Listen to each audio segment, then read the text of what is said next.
Olá pessoal, estamos a poucos dias do primeiro turno das eleições e muitos clientes estão perguntando o que pode acontecer nesse período pré-eleitoral com a Bolsa de Valores aqui no Brasil. Eu vou fazer um estudo então das 5 últimas eleições que aconteceram, tá bom? Vamos lá!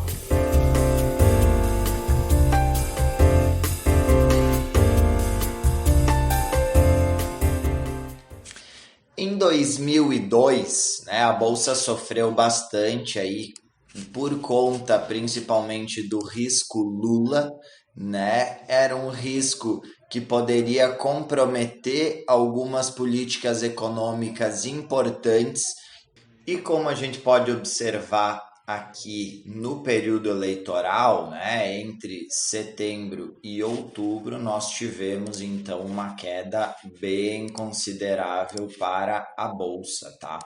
A bolsa teve uma queda aqui na casa dos 15 a 16%, tá?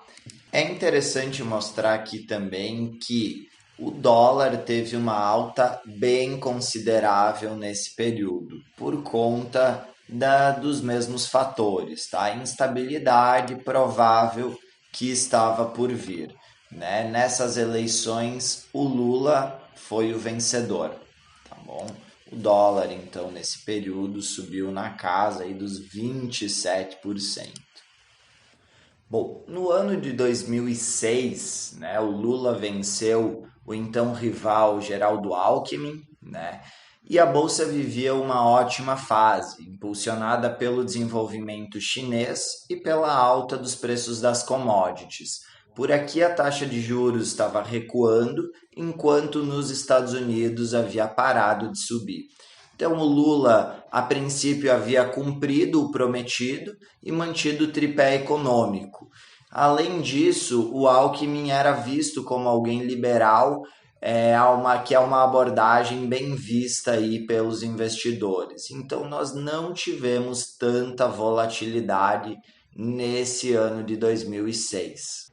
Já em 2010, a Dilma venceu seu principal adversário, José Serra, né, que após a crise de 2008 e depois a recuperação dessa crise, já havia alguma preocupação com os gastos públicos, mas também se estendia devido à crise de 2008, né, e a derrubada dos juros nos países desenvolvidos.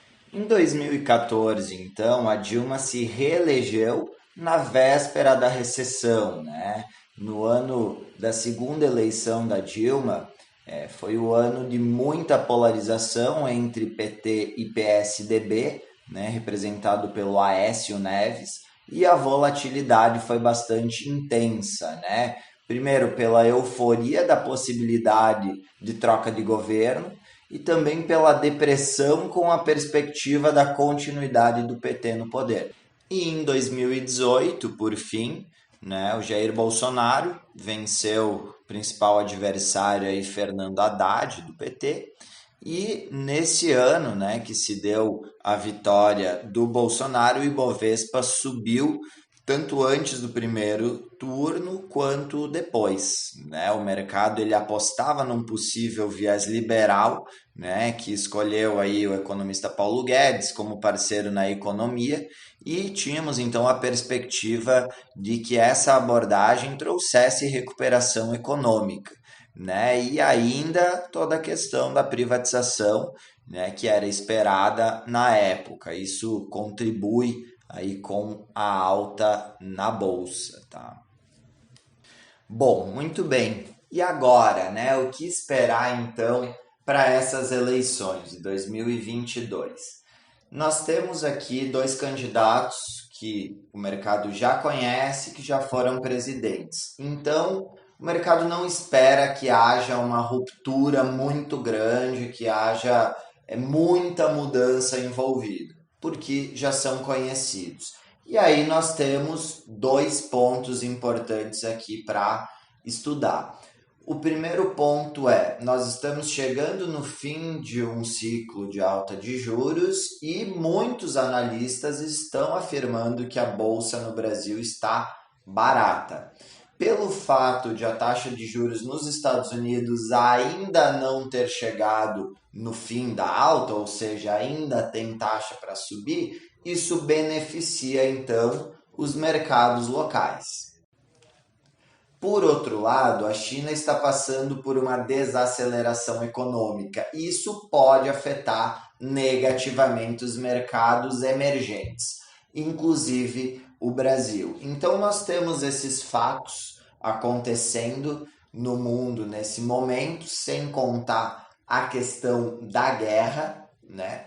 E nessa situação, o que os analistas indicam e o que os economistas aqui da casa afirmam, né? Nós somos vinculados ao grupo BTG Pactual no segmento Necton, é que a gente tenha um certo cuidado ao investir em ações agora, apesar de termos ações que estão baratas, inclusive nós temos relatórios do próprio BTG, com carteiras recomendadas e tudo para esse momento, mas de qualquer forma temos que ter cautela e investir em ações sempre se o seu perfil estiver de acordo com isso. Tá bom? Então, muito obrigado por assistirem, obrigado por acompanharem esse estudo. Qualquer dúvida vocês podem comentar aqui no vídeo. Um abraço.